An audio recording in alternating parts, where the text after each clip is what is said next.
Hi there, welcome back. So on this segment, we're going to talk about how to build your work experience. And I'm just going to use this sample resume, I think, for the whole video here because everything is right here that we need to address. So let's talk about how to structure your work experience. And there's maybe a few changes that I might make on this resume actually. So obviously you're going to have a heading called work experience. It's going to be bold and slightly larger than the rest. And if you look at this resume, look how visually balanced it is. It's very square, and the author uses both the left margins and the right margins. And I think every resume should do that because when I look at this resume visually and I just glance, it appears to be very full. And when you get that full feeling on a resume, it's just almost, you don't even think about it, but it makes you feel like this person is qualified and you haven't even read any text, but it just has that look to it. And that's the look that you want to create as well. Those open, empty white spaces, they have the opposite effect. They make you look underqualified, even though you may be better qualified than this person is here, actually. Okay, so if I zoom in here, here's what your work experience needs to have. And I like to actually have students set this up on like a block. This is what I would do differently. Like a block format. So you have 4 corners right here. You have the place you worked up in the top left-hand corner, and right under that we have the name of the position that you worked. And then over here on the right-hand side of the block, the dates of employment and the place of employment. And then underneath that, you would bullet the job responsibilities that you had. And notice that these job responsibilities are parallel. And what that means is they are structurally the same as far as grammar and the way the words are ordered. So a couple things. A resume never has the pronoun I or me. We know it's about you, so you don't need to use I or me. And also, we want to use minimal punctuation, and we don't want to use sentences because the longer it takes to read,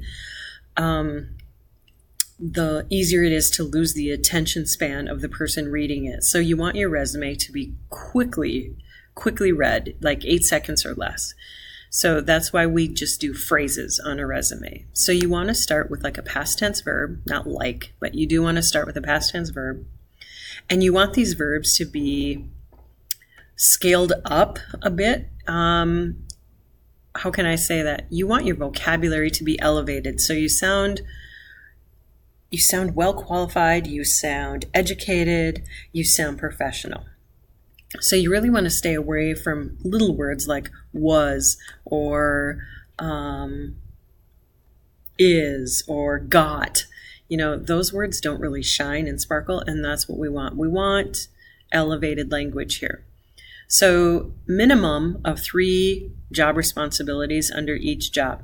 Your most recent job obviously is listed first, followed by the one that came after that and the one that came after that. Now, if you had a lot of jobs and it's causing you to spill over into the second page of the resume, what you then want to do is kind of decide, okay, which job is really going to help me get the job that I'm applying for now, and which job maybe has nothing skill-wise that would be needed in the job I'm going to. Those jobs could be deleted.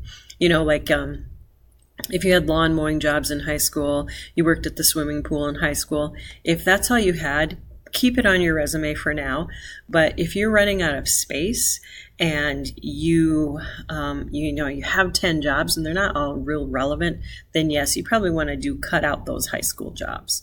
But again, it depends on how much stuff you already have. If you really have not had a job, then obviously you want to keep those on there. But some of us we're 19 years old and we've had 10 jobs. Those are the people that run out of room. And I will say this right now, the resume should be a full 1 page. And if you think you need 2 pages, then it needs to be a full 2 pages. It can't be a page and a fourth, a page and a half. Your resume pages must consistently be full. So if you think you're going to spill over, it needs to be a complete 2. And it's really unusual that a person who's 18, 19 has that experience to go 2 pages, unless, however, you've had extensive military background And everyone is different. So if you think, yes, I have enough for 2 pages, go for it. And we can talk about that on a one-on-one basis. While we're talking about military experiences, your military experience would go down here as well, just like you see here, as a work experience. So don't forget your military as well.